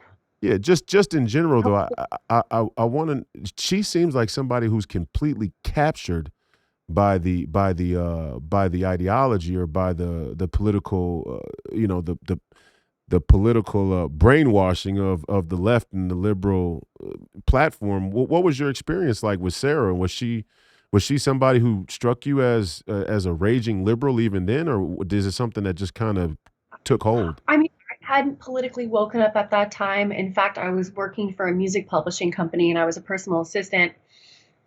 Not that long after I was working for Sarah, and my boss was like, this Obama guy, he's going to change everything. And have you ever voted? Okay, you need to vote. And I mean, she really pressured me, my boss of music pressured me to go and vote. And so I went and I registered Democrat. I went, I voted. I didn't know what I was doing. But back to Sarah, I didn't know anything about politics yet. But looking back just on her in general, she was always very nice. She was obviously funny on set, respectful, and just, nothing politically was happening back then. So, Mm, getting on a set now, I'm sure is just a completely, totally different experience than it was back then. But I will say there were some things about the show that I didn't particularly care for. Like there's some episodes that include basically her driving a van with little kids around that she kidnaps. And one of the little kids says, "Oh, I have to go to the bathroom," and she says something like "pee in my mouth" or something. I don't quote me on that, but there were some things that were very crass and things that involved kids and sort of, to me now looking back, have a little bit of the pedophilia vibe to it. mm, And someone who was an actor on the show, I forget which one, I forget his name, I can picture his face, but he got in trouble for some pedophilia type stuff. wow, So wow. so when I saw that and learned that years later, and I look back and I'm like, oh my gosh, like whether or not there was anything deeper happening, just the fact that that is even considered okay to be a skit on the show Yeah, is so wrong. And the fact that no one is calling that out. I mean, I actually did see someone calling that out like on Instagram, but just, just a patriot. But yeah, there's some things that I look back that I would love to ask Sarah myself. Sarah, if you're watching, let's chat. Um, right. but generally speaking, she was very nice, but her humor kind of bothered me sometimes because it was just like potty humor and Yeah. whatever. But overall, she was nice to me. My experience was great. So, overall, I don't really have anything to say other than just my own observations of things that kind of went against like my own personal morals and values. Right. The pedophilia piece, and we can wrap up, but I got time here. The pedophilia piece is such another incredible part of the denial from the mainstream media, but also your average American citizen. I mean, and I understand it. I get when you think about people who are so evil and so corrupt and so you know kind of downright rotten and wicked that they would target children, not only target them, but en masse in a sort of sex traffic type of operation like Epstein was involved with, that people just want to stick their head in the sand. They go, I don't even want to go there. Um, but Hmm. yet we see a number of children go missing every year. It's so strange to me. And this is the Democrats, they talk about human trafficking or sex trafficking or anything when it comes to immigrants, illegal immigrants, or the border or the whole. But we have that problem going on right here in our own country with Yeah. American citizens, not only from people from abroad who get shipped all over, but right here in America. And people are very unwilling to even discuss Epstein or the pedophilia thing. That seems like a significant node of this holy war is the predation on children and in a sort of sexually perverse way. And I guess Hollywood is probably high up on the list for that sort of issue. And Numero come uno, on. right? Yeah, look at Drew Barrymore. Look at all the young Hollywood actors and actresses who were children when they became big. I mean, there's those photos of Drew Barrymore, drinking and smoking when I think she was like 9 years old or Mm, something, like in a club or a bar. And now, mind you, I never saw any children like straight up partying, but you do see very, very, very young, mostly boys around Hollywood and around these like executive looking guys. And it's very questionable. And it's almost like I wish I could like travel back in time and take everything I've seen and everything I know now and go back and be an observer, because I just know that I would see so much more now. But back then, my eyes weren't so open. So um I mean, Epstein is literally just barely the tip of the spear, and it was in 2016 that I went down the trafficking rabbit hole, Mhm. and when I finally went down that, the hardest one I ever went down, a lot of tears, a lot of sleepless nights. Just, I mean, like, I'm sure people that are watching this can agree with me that once you finally go down that hole, it will change you forever to really understand and realize that there are people that can do like that have the capability to do the most heinous, insane things you could ever think about to children. And but what that also did was it really woke me up to Satanism, because I firmly believe that the only way people can do those things is by complete basic possession, Mm, is by demonic spiritual possession. mm. Because I don't think any sane human in their right mind, even if you're a bad person, evil, kind of bad person, kind of maybe a little evil. I don't know if there's such thing as a little evil, but um, the things that I've seen and heard, you would have to have a demonic spirit inhabiting you, and obviously having mental health issues. So, um, it might be a little much for some people who aren't ready yet to go down that rabbit hole, but it's a hole that I think Well, everybody needs to go down, because it it make things make more sense. And I think if people could understand that Donald Trump, even if you hate him so much, and you don't like this, you don't like that, but if you can come to grips with the fact that he is the only person in the political realm to the level that he's been at who has come out and talked about human trafficking, mm, that alone right there should be enough to want to vote for him. Even if you hate the way he talks, if you hate this, hate that, whatever, the fact that it's simple. We're in a spiritual battle between good and evil. The most evil things are happening on the planet, happening to children, which when you mess up children, you are messing up you're ruining their brain, their entire lives. yeah, A lot of people rehab. You hear these stories of people that rehab, but are they never the ever same. really Never the same. able to be the same? Never.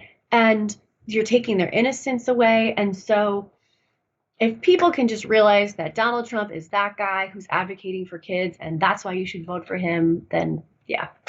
Well, and on top, again, it's wild for me to see these people like Silverman. I would assume if you went and dug deep enough, you'd find traces of her being in support of the Times Up movement or this sort of neo-feminist women's rights kind of initiative. The Me For Too, sure. yeah, the whole Me Too, deal, and it's so wild to me that the Me Too movement would reach the pinnacle of the Democrat platform, but child pedophilia that often involves the abuse and sexual exploitation or trafficking, sex trafficking of young girls is hidden. It's covered up. I mean, it's one of the most blatant contradictions of our entire American political culture. We're taking adult American women and we're making them the center of the political focus, but we're going to overlook the children who are sexually abused and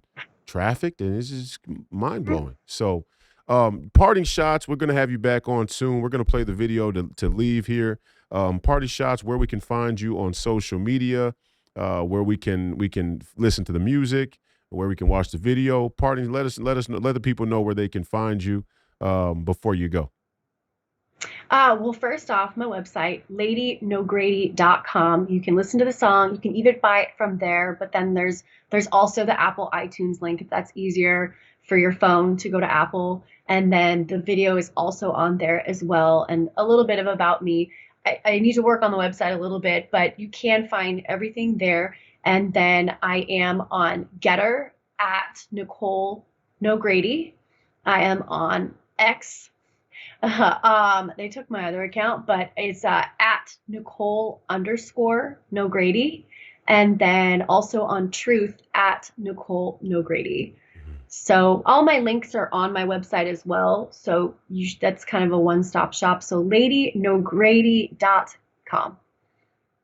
Nicole, we appreciate your time today. We love the song. We thank you for sharing your story and your insights on some of these things. We're going to have you back on because I hear that you have some more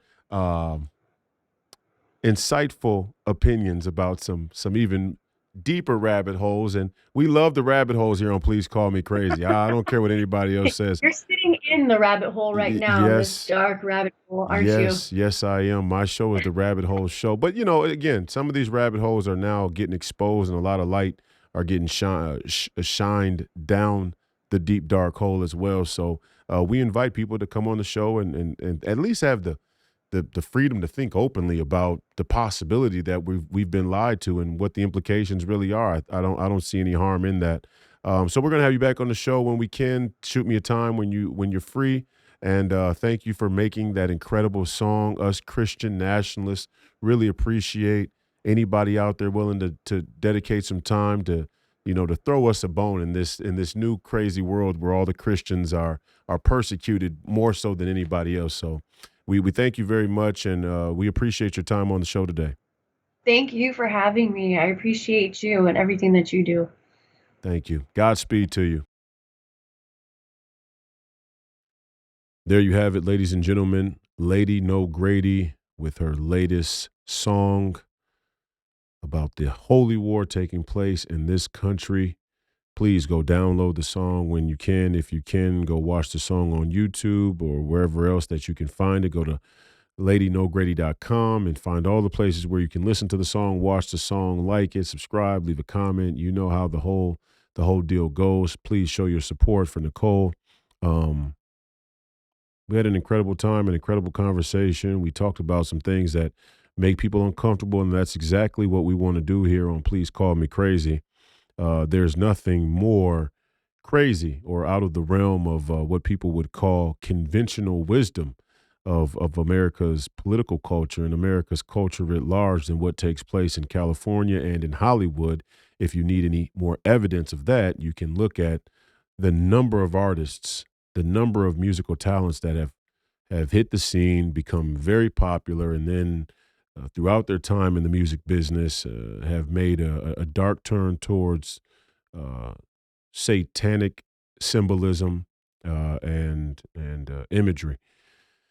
And the list goes on and on and on. We mentioned a few during the show: Sam Smith, and Katy Perry, Little Nas X, but also Lady Gaga, for example. I mean, there's the list goes on and on and on, and we can't avoid it. We can't continue to dance around, for lack of a better phrase, the prevalence of Satanism that's creeping up in our country, and the timing of it, a time where our political elites, the elites from the academic world, the intelligentsia, the security state, all seem to have a very vested interest, a hard on, so to speak, for Christians at a time when the term Christo-fascist has become more popular to use than ever.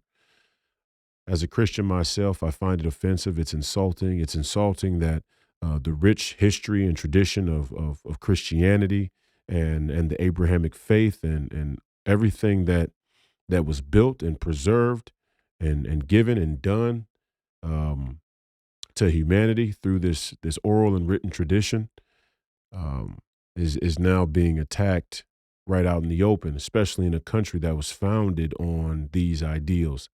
And we can go back in history and we can have this argument about whether the founding fathers were Christians or whether they were deists or, there's always these little in vogue terms to try and um, confuse the reality of what took place or what's taking place. But the reality is only four of our founding fathers were deists as they identify.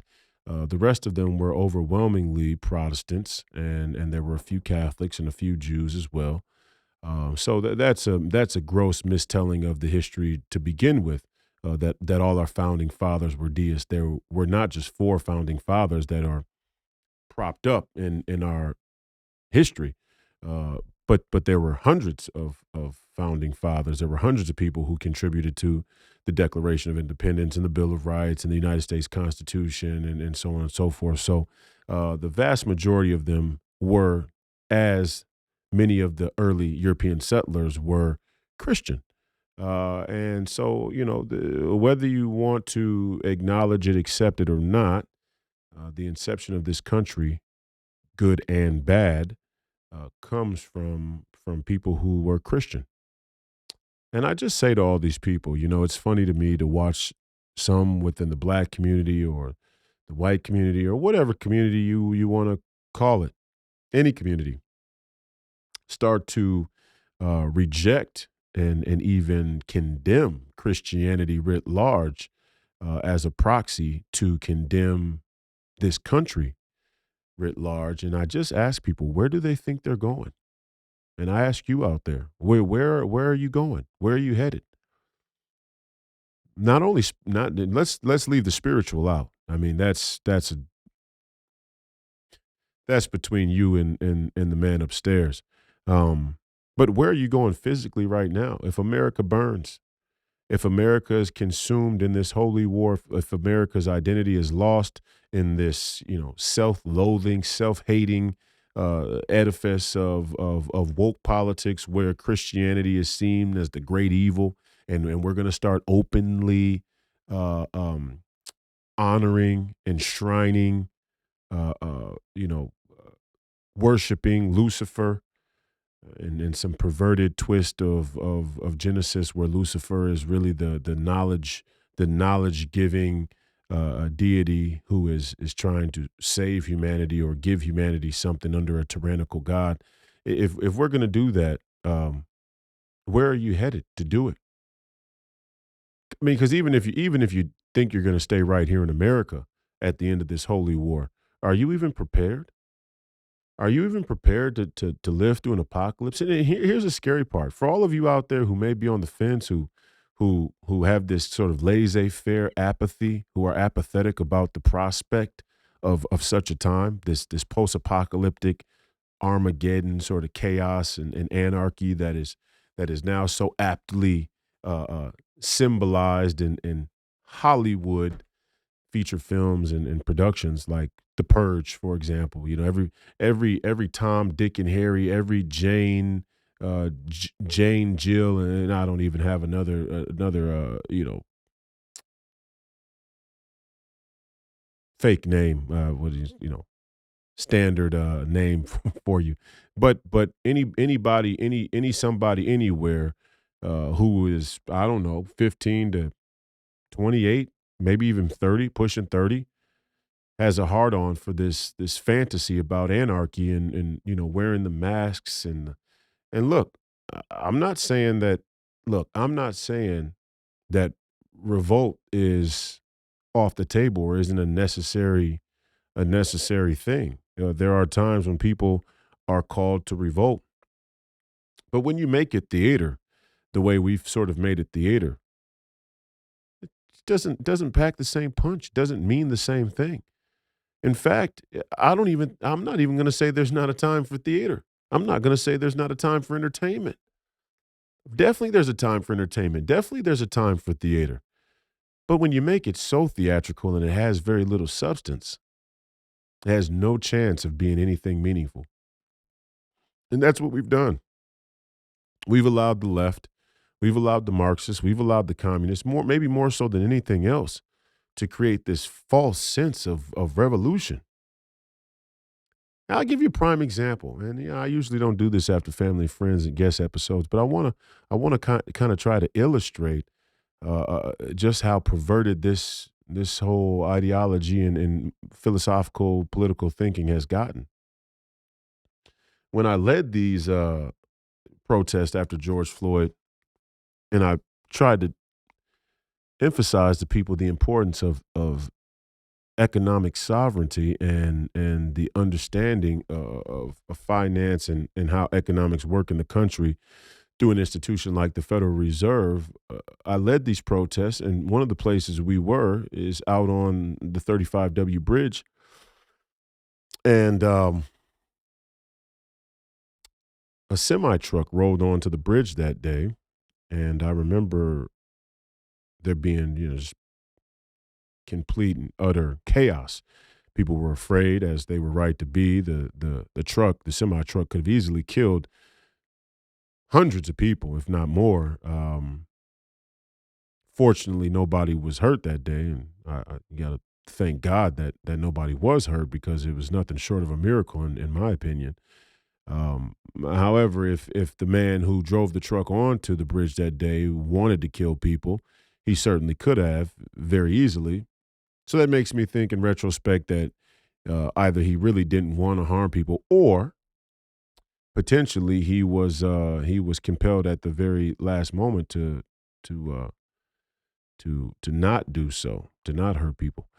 The point is, not even really about the truck driver or the chaos that ensued that day. The point that I want to make is about the sentiment that I heard after the fact, and this is what really kind of sounded the alarm in my own head, that something was deeply, deeply wrong with the overall political worldview in my community. Because not not not long after, as the energy of George Floyd began to die down, and people, went from, it's very cool to go out and be seen taking a picture of myself in my little skimpy, skanky outfit, supporting George Floyd for whatever social media um, capital it's worth. People began to look for other things to be upset with, right? And part of it was aimed at me, and it was aimed at the other black men who helped organize and lead these peaceful protests at that time. And one of the number one complaints that I heard was, one of the number one criticisms was that this march we led onto the 35W bridge put people in danger. And it hit me. I mean, it hit me then, that people in this country, under the leadership of the left and the Marxists and the communists, who have all but uh, sensationalized, made revolution an abstract idea, some type of performative art ideology. Um, People really believe that there will be a revolution without putting themselves in harm's way, which is so strange to me. I mean, when you think of Martin Luther King or all of these other civil rights activists that they hold up in high regard, when they want to race bait to the black community or anybody else who has any real emotional attachment to the history of racism in America, when they hold these people up, they're holding up figures who were willing to put themselves directly in harm's way for the things they believe in. But they did it with a level of integrity. I mean, even if you don't agree with Martin Luther King and the civil rights movement as a whole, you have to acknowledge that they did it with a level of integrity. Even the Nation of Islam. Then the Nation of Islam had their day. The American media has done well to try and suppress, minimize the impact of the Nation of Islam at the time of the Civil Rights Act, because, well, I mean, they were a little more radical than the conventional civil rights leaders. But yet and still, both groups. I mean, whether it was Martin Luther King and Rosa Parks and A. Philip Randolph and people like that, or, even if it was the Nation of Islam and Malcolm and Elijah and Minister Louis Farrakhan, or you Stokely Carmichael and some, I mean, no matter who you looked at, none of these people carried themselves in this sort of no rules, anything goes, purge kind of revolution. That that that type of rebellion, although potentially calling out very real critical issues with the system, the culture, the politics of America, is not coming from a place of genuine goodwill for the people. And that's something we have to sort out now. We have to sort it out as the black community. We have to sort it out as people all across this country, regardless of political affiliation. But we also have to sort it out in the conservative movement because we face a similar problem in the conservative movement or on the right wing of the American political spectrum. When you see in Wisconsin at Madison in Wisconsin University, a group of individuals dressed as neo-Nazis on the campus, first of all, the thing I think right away is feds. These people are feds because who does that? Nobody really. And if they're not, well, are they feds or are they not? We don't know. But that's the first thing I think. But the next thing I think is it always it's always the extremes that want to protest. What happened to the anti-war movement in the 60s where your average everyday citizen who paid their taxes, who was concerned about the future well-being of the nation and the value of their citizenship and the moral implications of their tax money and their identity as an American citizen being tied up in something that was unethical, when those people hit the streets with a homemade sign from the local the local goods store, arts and crafts store, or whatever it was, those people hit the front lines just to say no to war. What happened to that? Well, how did we come to a place where everybody's either in the house, in their home, talking about politics, talking about war, talking online on social media about whatever it is. And the only people who hit the streets are the extremes, are at the extremes.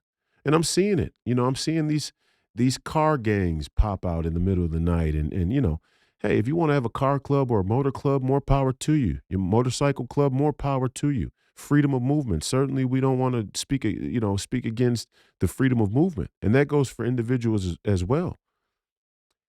We're seeing an attempt from people to self-govern, and I understand that. We here at Free People Radio, and for my political campaign, and for Free People of America, and anything I'm involved in with politics, emphasize self-governance. That's what we're striving for, self-governance. But as I always say, you can't have self-governance without sacred honor and faith. They just don't work. You can't have freedom without self-governance, but you can't have self-governance without sacred honor and faith. And a lot of what we're seeing pop up right now, in terms of rebelling against the establishment, is um, it's in vain. It doesn't have that level of sacred honor and faith necessary to make it substantive or to make it long lasting. And I think the latter is even more important. Okay, so you go and knock over a Macy's. What have you really changed? Nothing. Let's just be real. Let's say you take an entire city like Portland. After the George Floyd thing, Portland was basically occupied by leftists. Or what about when it happened there in Paris? I think it was Paris where it happened recently, where they had an uprising because the young man was, I think he was shot in the head, if I'm not mistaken, there in Paris, and it had something to do with the Muslims, and they had all but taken to the streets all across Paris. People of all shapes and sizes, people of all creeds had basically started to rebel against the government there in Paris and in France. But to what end? What has it changed? What has changed there in Paris? What has changed there in Portland? What has changed anywhere, anytime the rebellion is not genuine? So, to rebel for the sake of rebel is like, it's like to I don't know. It's like to scream for the sake of screaming.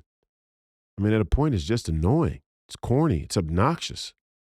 And there is a level of rebellion and revolt in this country. There is a form of rebellion and revolt in this country that's just obnoxious. And we can never mistake the obnoxious for the substantive, because substance is never obnoxious. It rarely is substance obnoxious. When you see these radical leftists or feminists, come to I don't know, the middle of their college campus or the town hall or wherever, and just scream at the top of their lungs, to annoy people. Basically, it can never be mistaken for substance. I even have a little more respect for the people who are at least, willing to sit in the middle of the road for the climate thing, although I think it's the biggest psyop in maybe in American history, these climate activists. I mean, I think they've been psyop to no end. But I at least respect them being willing to sit there in silence and lay on the ground and say, "Hey, listen, we're just committed." And all of us on the right better get very serious about what it means for us to be committed. And part of that, and the reason I went on this tirade here after the Family and Friends guest episode with Lady NoGrady is, we can complain about Hollywood and the music business all we want to. Number one, it exists. Number two, it's powerful. It's potent. It has major influence. It has major influence on culture. And so if we want to change the culture, if we want to change this country, the culture is definitely upstream from politics.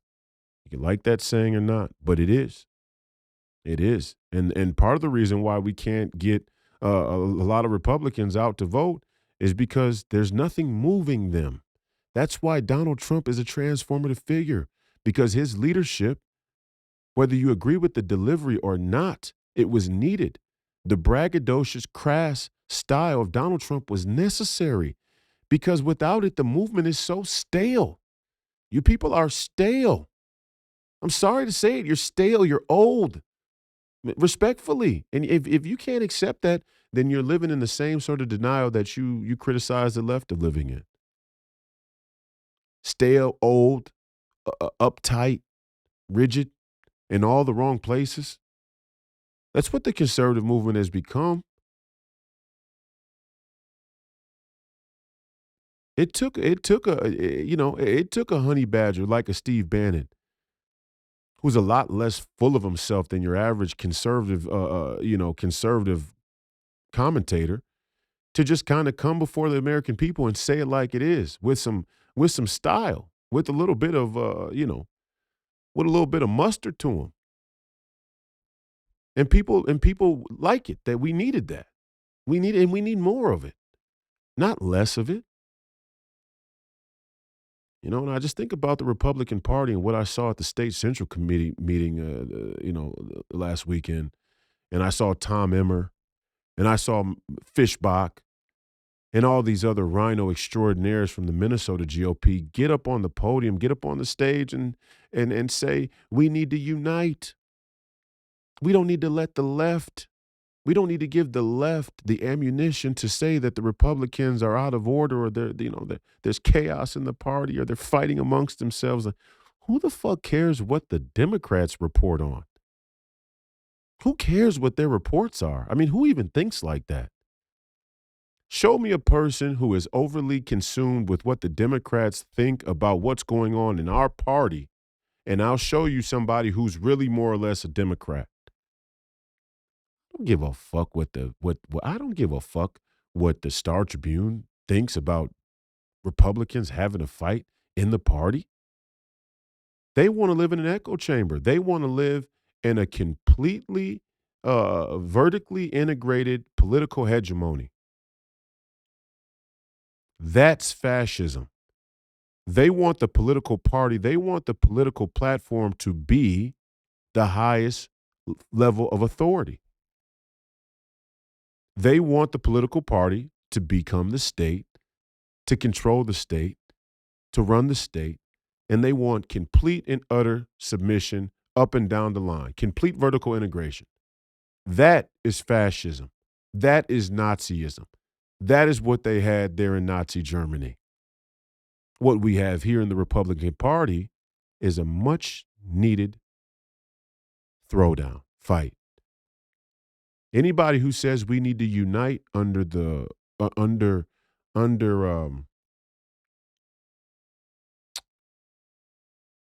We need to unite under the auspice of losing, the auspice of conceding any more ground, the auspice of allowing the establishment to witch hunt truth tellers. Anybody who says we need to concede in the interest of winning is no friend to you, the American citizen. There can be no more concession. There can be no more back steps. Now we can't fight silly because we've given up too much time and too much ground to do so. We have to fight hard, but we also have to fight smart. And part of fighting smart is not to dance around the hard issues. Part of fighting smart is to identify the hard issues and be as honest and transparent about those issues as possible so you can reach the people you need to reach that you can reach with some substance. And then you pray. And then you pray. But just like I was telling Nicole, part of the real scam here that's true of both sides of the political spectrum is that these people believe that they can science their way to victory, that they can math their way to victory. Well, your math ain't mathing. Your science ain't sciencing. That's the reality. You have a profound lack of faith, and it shows. And it doesn't just show when you get down on your hands and when you get down on your hands and knees and beg God to intervene. It doesn't just show then. It shows with your everyday actions, with what you're willing to fight for, and what you're willing to bend to. Tom Emmer, Fishbach, they both get up on the stage as House reps here in Minnesota in front of the state central committee and have the audacity to badmouth Matt Gaetz for getting rid of McCarthy, just like neocon extraordinaire Mark Levin, to say that you have to have a plan if you want to take that kind of action. Well, how good does the plan have to be? Tell me, how good does our plan have to be to take action? And who's going to be the authority on that? Emmer? Fishbach? McCarthy? Ronna? Mitt Romney?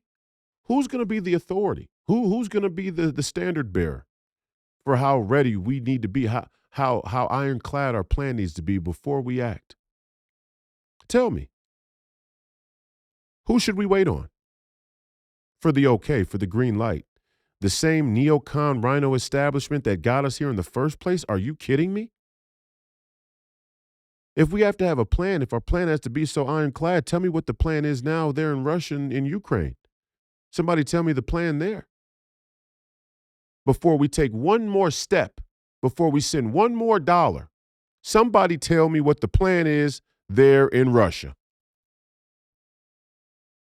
And if we can't come up with a plan that somebody with some resemblance of sense approves of, then we can't take one more step, right? Because we can't do anything without a plan. That was what no, that's not how things work. In fairness, things work, things go, things happen, and you have to adapt on the fly. And Matt Gaetz's move to oust McCarthy wasn't premeditated. It wasn't. It was far less premeditated than the war we're now promulgating with Russia. That neocon wonders like Nikki Haley are now at the top of the CNN poll. 51% of people say that they would vote for Nikki Haley. Are you people kidding? I'm just going to say it. Yeah, I'm just going to say it. I'm not here to circle jerk you. I don't have the time. There's no point in it. Because if we win lying, then we don't really win. We still lose. The amount of people in this country that would be willing to vote for Nikki Haley shows you exactly what's wrong with the country. You people out there that would vote for Nikki Haley. That's what's wrong with the country. It ain't even Nikki Haley. It's the fact that you all can't see through her, especially when she's so transparent. She's on the board of directors for one of the biggest military manufacturers in the world, and she wants to send us into another forever war. You tell me, how smart do you have to fucking be to see who she is? Just tell me. How smart do you have to be to see who that person is?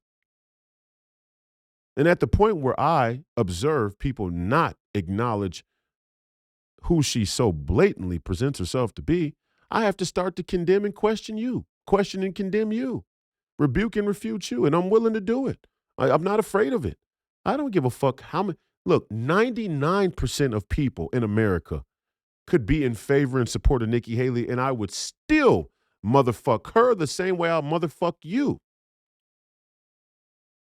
I don't give a fuck about the consensus of the majority. Because as I said since the beginning, democracy itself is one of the four great heresies of the West. The scientific method, oh, we'll science our way, into goodness. Oh, science will solve the issues. And then democracy, oh, well, science isn't really solving the issue because, hey, we bit off more than we can chew with the complexity and divinity of the universe and existence itself. So, hey, maybe if we just get everybody to agree, we can create our own truth, right? And then that didn't work. Then it was, well, hey, you can never get enough people to agree for long enough to convince everyone else that we found a solution to bridge the gap between man and God. So now let's add something artificial into the equation. Well, let's let computer technology do it. That was the third heresy of the West, computer technology, which came in right around the end of World War II when we somehow let Nazis into our fucking government and justified that. How do you justify the morality in that? How do you build an entire new global political structure on the atrocities waged by the Nazis and reconstruct the entire monetary policy under the same auspice and then let the Nazis into your government in the name of science? Oh, somebody please tell me how that's moral or ethical. And now finally it's all computers. Computers still didn't do the job. Hey, there's a bandwidth problem. Computers are only good as the humans using them. We need artificial intelligence. We need to go all the way. I'm sure Nikki Haley loves artificial intelligence. And my point is, it's not just Nikki Haley. There's an archetype. And the archetype is right here in Minnesota in the GOP. It's the same thing. The problem is us. And people ask me, well, why are you running against Amy Klobuchar? She seems like the one that's harder to beat. Why don't you run against this person or that person or this person? But you're not getting it. This is not about winning and losing elections. This is a referendum on the people. I keep saying it. I'm going to keep fucking saying it until I'm blue in the face. This is a referendum on you. It's not about winning or losing the elections. Winning or losing the elections is dependent upon the spirit of the people. You get the government you fucking deserve. And if you don't like that, doesn't matter much because you're still going to get the government you deserve. It's one of those self-fulfilling prophecies. It doesn't matter what you think about it. You want to talk about facts not caring about your feelings, Ben, or any of you other fucking neocons? You want to talk about facts not caring about your feelings? Well, there's a fact that will never care about your feelings. You will get the government ultimately that you deserve. And you wonder why you got Joe Biden. Everybody wants to criticize Joe Biden, and we're right to criticize him. But half the people criticizing him don't really have a right to. He's a fucking neocon. That's who Joe Biden is. That's who Joe Biden is. That's the reality. He always has been a neocon. He always has been a political elite, corrupt cuck motherfucker. That's the reality. It is what it is. Neocon, neoliberal order. And right here in Minnesota is a great, great example. Oh, you're running against Amy Klobuchar. She's going to be hard to defeat. Part of the reason that she's hard to defeat is, as I come to find out, a lot of Republicans like her. A lot of Republicans cross over to vote for Amy Klobuchar. I mean, what the fuck is going on here? These are the things we need to sort out first. I know who Ilhan Omar is. I know the game Ilhan Omar is playing. At least Ilhan Omar is willing to jump out there and sacrifice herself being a theatrical puppet of the left's identity politics agenda. Amy Klobuchar is the most dangerous political archetype in this country. The Amy Klobuchars of the world are the most dangerous people in this country. The polite, polished, puppet politicians who preserve a corrupt status quo, just like Gavin Newsom. That's who Amy Klobuchar is. And there are Republicans who vote for Amy Klobuchar in Minnesota. If you're a Republican and you vote for Amy Klobuchar, you're a fucking Democrat.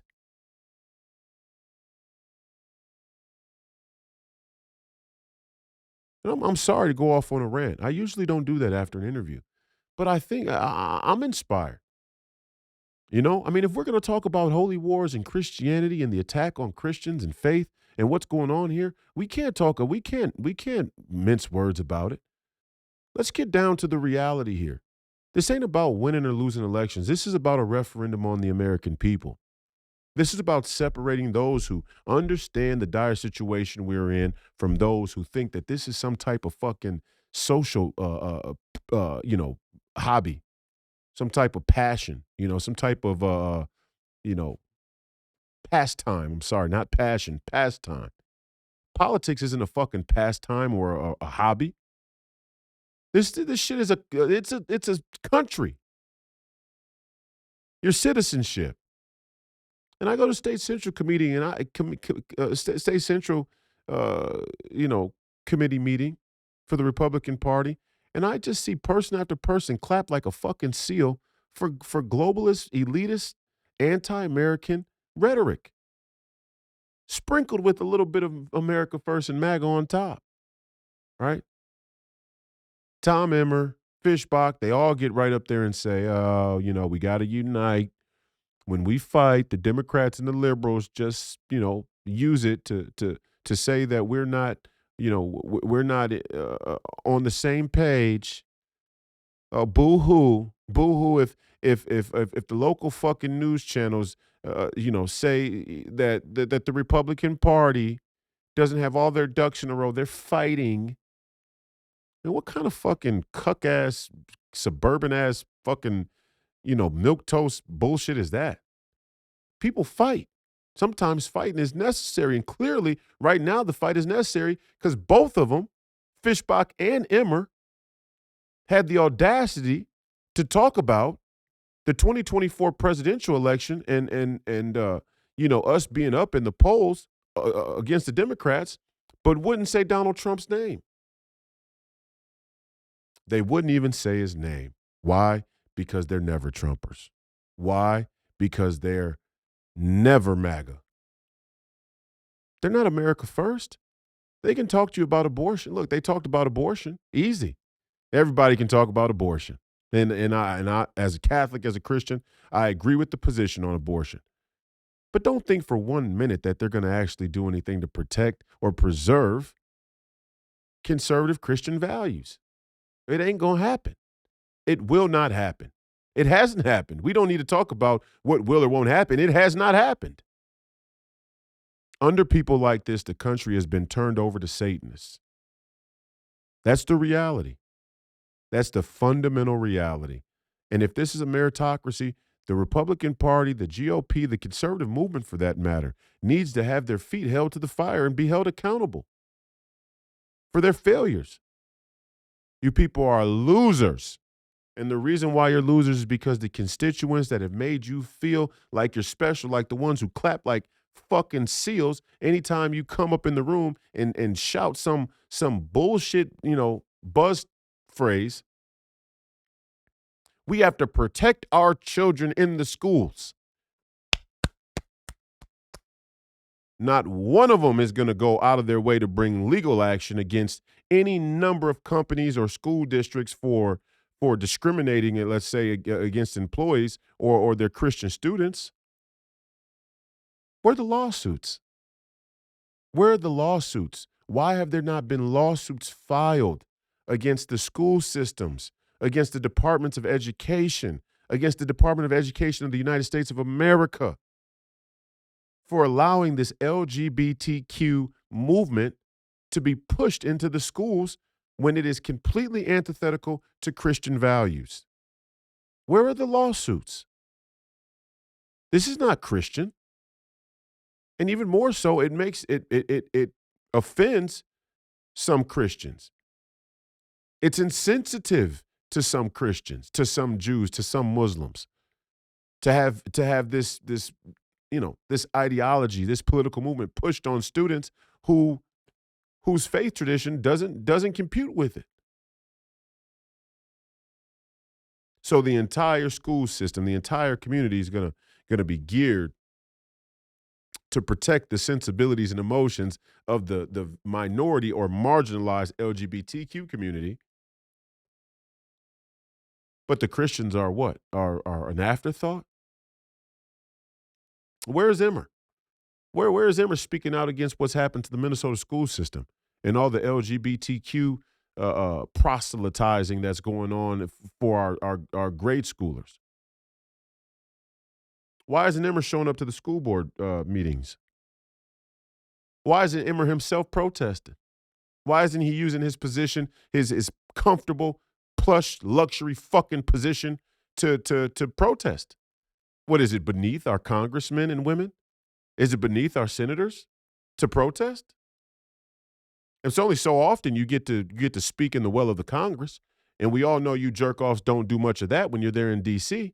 You're too busy, eating steak and drinking whiskey and ordering hookers, palling around with Epstein, or going off to Davos to talk about climate change. Where are these people? Where are they in the streets? I'll tell you where they are. They're going to state central committee meetings, and they're standing up on stage and lying to the Republican Party officers to try and ensure that they get endorsement for reelection. And if they can just pass that sniff test, if they can just pass that eye test, then they can stay in power long enough to fatten their own pockets and fill their own coffers. That's the reality. And they don't give a shit about trying to defeat an Amy Klobuchar. They like Amy Klobuchar being in power. The referendum's on you in Minnesota. If you like Amy Klobuchar, you're a part of the fucking problem. I don't need to convince you. I'm not here to convince you. I'm here to provide a viable alternative. You get to choose. Everybody gets to choose how the country burns. I'm not doing this for myself. I'm not running for office for my own ego. It doesn't matter to me whether I win or lose.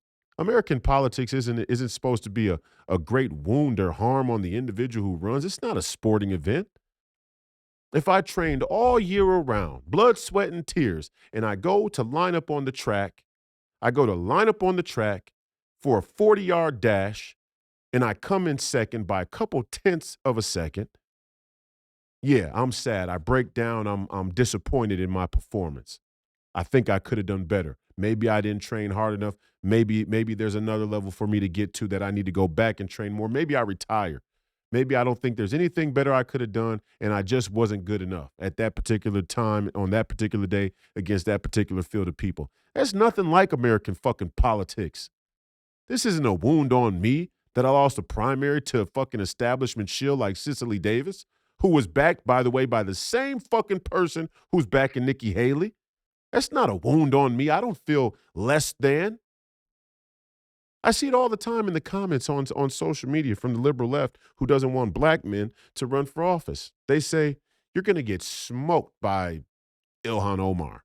You're going to get smoked by Amy Klobuchar. Like it's a fucking game of pinball or something. I don't even know. Pinball is another self game. I don't even know. I don't even know what people think politics is supposed to be. It's a referendum on the people. And too often in human history, the individuals who have the most profound, the most clear sense of morals and ethics and of political worldview are the ones who are in the vast minority and persecuted for it. So isn't it ironic that we built a Christian nation where Christ himself was in a vast minority of people who were speaking the truth and were crucified for it, and somehow we come up with a system that places an emphasis on a Democratic majority. There's a question for your ass. How in the fuck did we build a country that has this obsession with the word democracy as though a majority consensus can any and always solve the issues? I'll tell you how. And I'll tell you where the system has led us to. It's led us to where we are right now,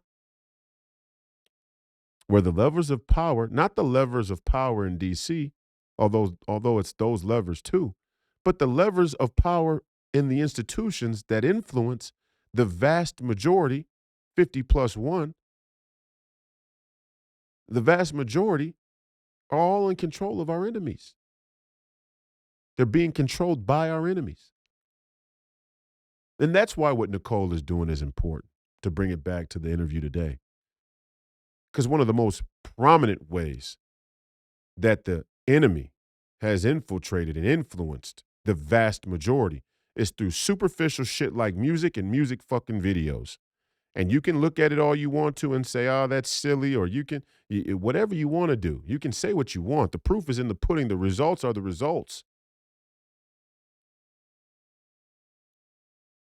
Yeah, when Lady Gaga goes out with 50 million of her fucking followers and says, I don't know, I was born that way.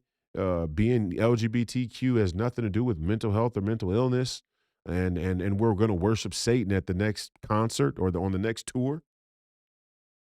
And you wonder why all your little kids and little girls are identifying as Zim fairy Satanists.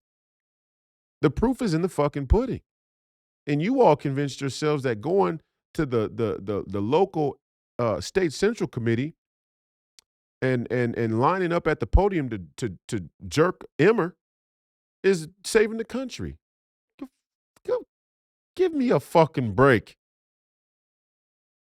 And what makes it so bad is, even if you did a great job, even if you did a stand-up job, even if you did an impeccable, epic, legendary job at jerking Emmer, that motherfucker wouldn't save the country if his own life depended on it. He wouldn't know where to begin.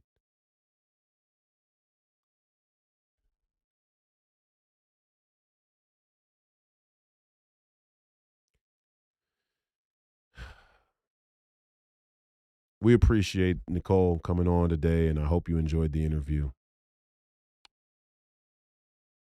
It's been another episode of Please Call Me Crazy. The referendum is on us. We have to start to build the parallel, patriot, alternative economies.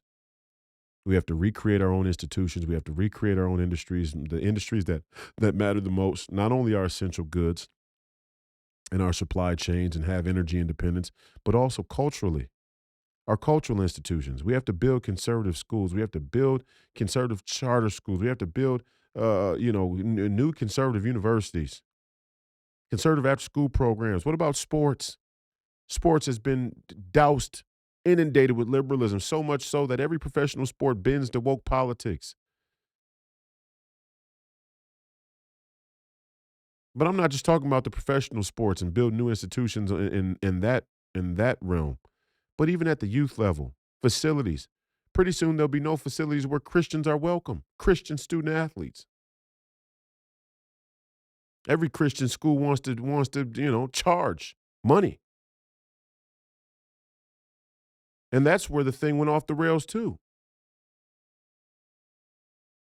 So you're walking a dangerous line when you try and conflate capitalism with Christianity. Let's just fucking say it. Dangerous line, dangerous territory you're in. What ends up happening is all of your Catholic and private schools charge too much fucking money for Catholics and Christians to come get educated the right way in the name of Christ. And all of a sudden, they're all at public schools getting trained and educated by Marxists and communists and Satanists, for that matter. So don't talk to me about free market trade and free enterprise and any of that shit. That's how you lose your fucking country to Satanists. When your average American citizen can't afford the tuition for a Catholic private school. Holy war. That's where the fucking holy war starts, right here on our own soil. This has been another episode of Please Call Me Crazy. The fight continues. Don't die, jerk off. As always, Godspeed.